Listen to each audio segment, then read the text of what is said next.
बिस्मिल्लाह अल्हम्दुलिल्लाह वस्सलातु वस्सलामु अला रसूलिल्लाह। अस्सलामु अलैकुम व रहमतुल्लाहि व बरकातुहू।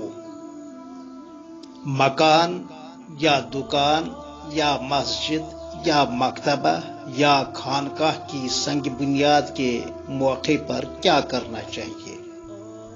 कहीं अजान दी जाती है और कहीं भेड़ को वहीं ज़बह कर देते हैं और उसके खून को मकान के अंदर डलवा देते हैं। यह सवाल अक्सर व बेशतर पूछा जाता है, तो यहाँ मैं आम फहम ज़बान में उसका जवाब अर्ज कर देता हूँ, गौर से समात फरमाए। मकान और दूसरे तामीरात की संग बुनियाद के वक्त ये सारे उमूर खिलाफ शरअ हैं, महज रसूमात और बिदात हैं। इनसे बचना जरूरी है। हाँ, ये किसी के पेट की मजबूरी हो सकती है या फिर ये निरी जहालत का नतीजा होता है।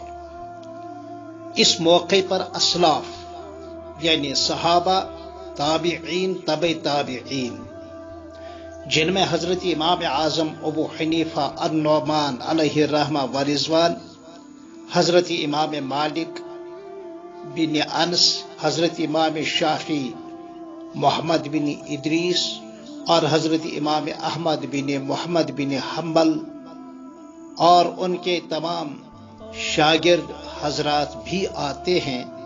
इनको हम असलाफ से और सलफ़े सालिहीन से ताबीर करते हैं।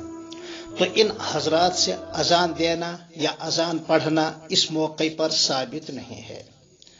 अगर इसमें किसी भी एतबार से अजर व सवाब होता या इसमें किसी सूरत में खैर होता तो असलाफ से जरूर मनकूल होता, इसलिए कि हमारे असलाफ का इल्म और उनकी तहकीक और उनका तकवा और अजर व सवाब और हर तरह के खैर की तरफ दौड़ने का जज्बा और उसकी सलाहियत बाद में आने वालों से लाख दर्जा ज्यादा था। लिहाजा अजान न दी जाए बल्कि हिकमत के साथ मना किया जाए, क्योंकि अजान का अपना महल और मौका है।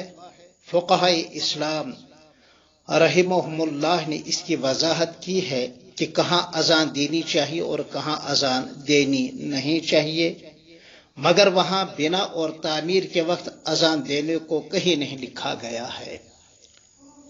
हाँ, अगर किसी ऐसे वैसे ने लिखा होगा तो ये उसकी जाती राय तो हो सकती है, मसअला शरइया नहीं है।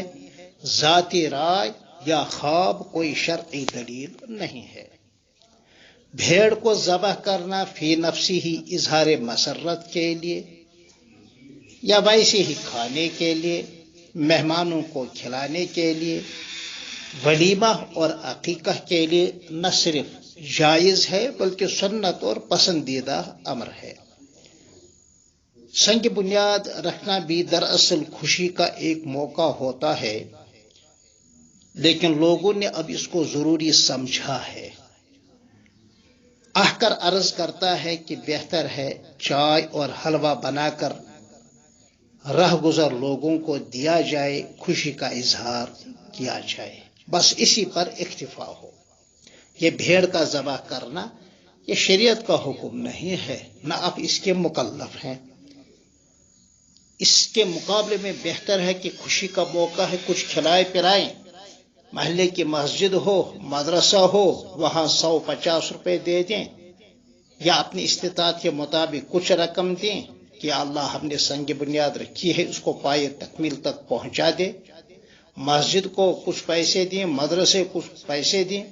हमसायगी और रिश्तेदारी में कोई गरीब और मिस्किन और मोहताज इमदाद हो, उसको खिलाया जाए, उसकी माली इमदाद की जाए, क्या अच्छा रहता।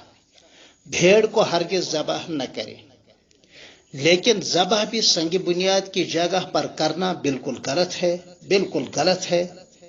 پھر اس پر مصیبت بالائی مصیبت یہ ہے کہ ذبح شدہ جانور کے جسم سے نکلے ہوئے نجس حرام اور ناپاک خون کو مکان کی تعمیر میں ڈالنا یہ بہت زیادہ برا ہے، ناجائز ہے، حرام ہے۔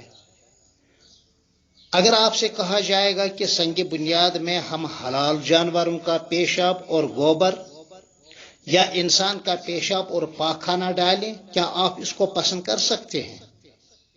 ظاہر ہے ہرگز کوئی پسند نہیں کر سکے گا۔ اسی طرح یہ بہتا خون حرام، نجس اور ناپاک ہے، یعنی پیشاب میں اور نجس اور ناپاک خون میں کوئی فرق ہی نہیں ہے، کوئی فرق نہیں ہے۔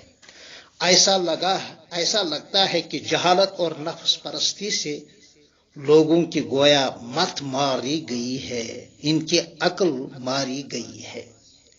حتیٰ کہ بعض اہل تجربہ نے کہا ہے کہ جس نے ایسا عمل کیا ہو، ذبح کے وقت اس ناپاک خون کو سنگ بنیاد میں ڈال دیا ہو، تو بعض اہل تجربہ اور ارباب بصیرت نے کہا ہے کہ اس گھر میں رہنے والے اکثر بیمار رہتے ہیں۔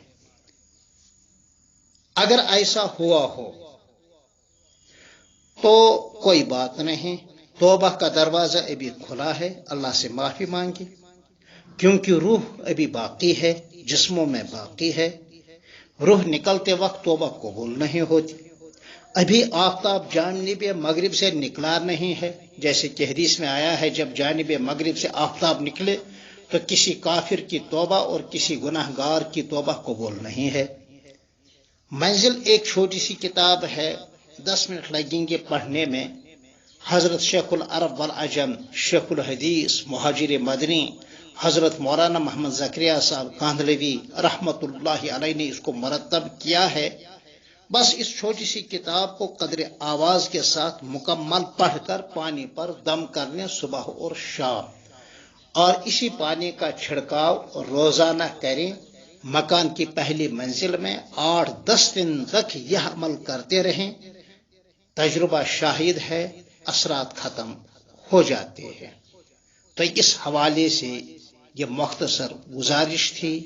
السلام علیکم ورحمۃ اللہ وبرکاتہ۔